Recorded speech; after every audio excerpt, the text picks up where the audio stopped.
Oi pessoal, meu nome é Jean Max Figueiredo, sou professor de Clínica Médica e Cardiologia e eu vim discutir um caso com vocês agora aqui a pedido do professor Jorge Ferreira, um belo caso de um paciente jovem, masculino, de 48 anos, que teve no passado uma história compatível com uma febre reumática, uma cardite reumática, inclusive com internação, e que posteriormente vem evoluindo agora na idade adulta com sintomas cardiovasculares, tem dispneia.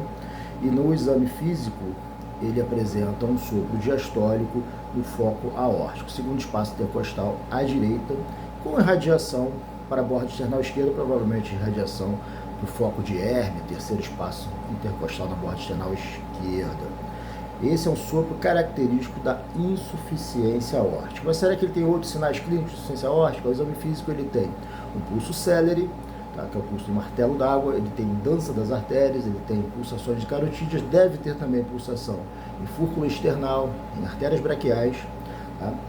E ele, além disso, apresenta uma pressão arterial divergente, uma grande amplitude de pulso, uma pressão sistólica elevada, uma diastólica baixa.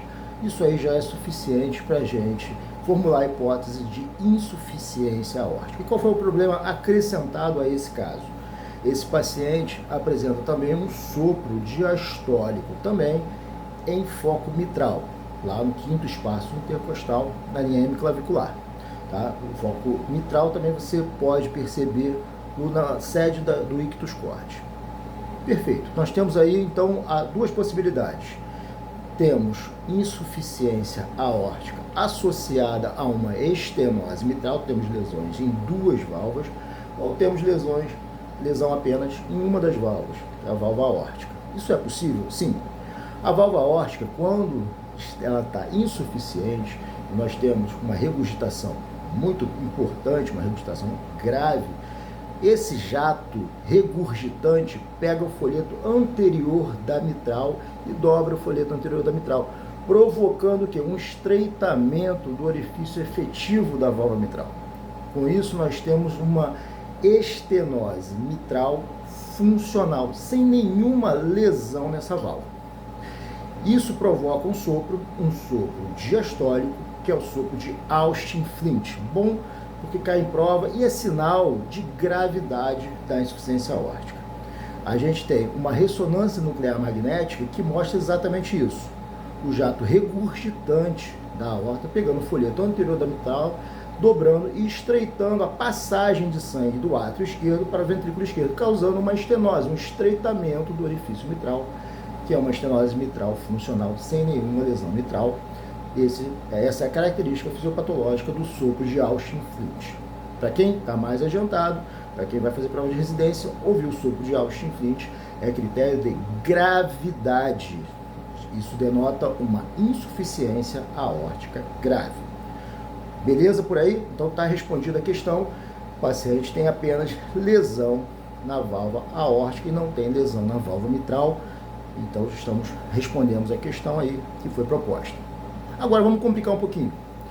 Digamos que esse paciente não tivesse para você essa ressonância para a gente ver. Agora vamos para um nível mais avançado. Um paciente que tem insuficiência aórtica de etiologia reumática, geralmente ele tem dupla lesão aórtica, estenose aórtica e insuficiência aórtica associada. Digamos que ele tenha só insuficiência aórtica. E eu não tenho nenhum exame de imagem. Como é que eu vou diferenciar esse sopro de Austin-Flint de um sopro de uma estenose mitral verdadeira? Ué, ele pode ter o acometimento das duas válvulas? Sim. E quando você tem cardite reumática, lesão valvar causada por febre reumática, geralmente válvula mitral é acometida, com mais frequência até do que a válvula aórtica. E vejam que quando a gente tem acometimento de válvula aórtica, geralmente acometimento de válvula mitral associado, a ponto de ser raro o acometimento isolado da válvula aórtica, como é esse caso.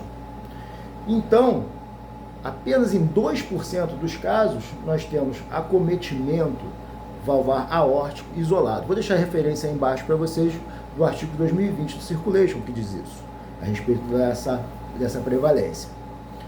Vejam que Como eu vou diferenciar? Isso pode ser importante agora para o nível mais avançado, para quem vai fazer prova de residência, para quem vai fazer prova de título de especialista de cardiologia. Pode não vir absolutamente nada de exame de imagem. E aí, como você vai diferenciar o sopro de Auschwitz de um sopro de uma estenose mitral verdadeira? Vamos lá. Na estenose mitral reumática, na estenose mitral provocada pela estenose reumática, pela febre reumática, perdão, o que a gente vai ter? Estalido de abertura.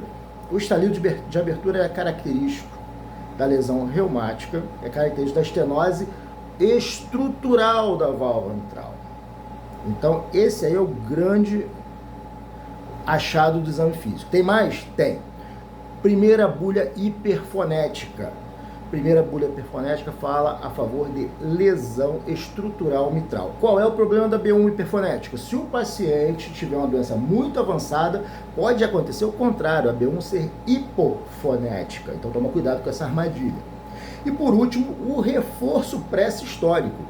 O reforço pré-sistólico da estenose mitral acontece justamente no momento da contração atrial. Na contração atrial, eu tenho um maior fluxo sanguíneo no final da diástole, passando pelaquela válvula estenosada, e isso faz com que o sopro aumente no finalzinho da diástole. Então, eu tenho 3 achados no exame físico que falam a favor de estenose mitral estrutural, por lesão da válvula mitral. Estalido de abertura, B1 hiperfonética e reforço pré-sistólico do sopro. Mais uma dica, para quem está avançado: paciente tinha reforço pré-sistólico, parou de ter reforço pré-sistólico, lembre-se que esse paciente pode estar fazendo fibrilação atrial. Na fibrilação atrial não vai acontecer o reforço pré-sistólico, porque os átrios não contraem, eles fibrilam. Beleza? Então essa questão aí é uma questão maravilhosa para todos os níveis. Como no exame físico ele não tinha B1 hiperfonética, não tinha estalido de abertura e não tinha reforço pré-sistólico descritos no corpo, no comando da questão, eu já sei que ele não quer que eu veja uma estenose estrutural desse paciente. O exame de imagem ajudou bastante, já resolveu aí a nossa situação, não tem lesão na válvula mitral, ele tem apenas uma valvopatia. Agora pergunta para você, esse paciente poderia ter um terceiro sopro? Vou responder, não vou deixar você nessa dúvida não. Pode, e é muito comum, um terceiro sopro nesse paciente, um sopro sistólico no foco aórtico causado por hiperfluxo aórtico. É tanto sangue que está no ventrículo esquerdo, que recebeu sangue lá do átrio esquerdo e recebeu sangue da aorta, porque a válvula está insuficiente, então ele está bem cheio de sangue. Volume diastólico final aumentado, pré-carga alta. O que vai acontecer? A próxima sístole agora, eu vou ter um fluxo sanguíneo muito grande através da válvula aórtica e isso vai gerar um sopro de hiperfluxo. Então esse paciente aí, não fique assustado, você pode ter 3 sopros.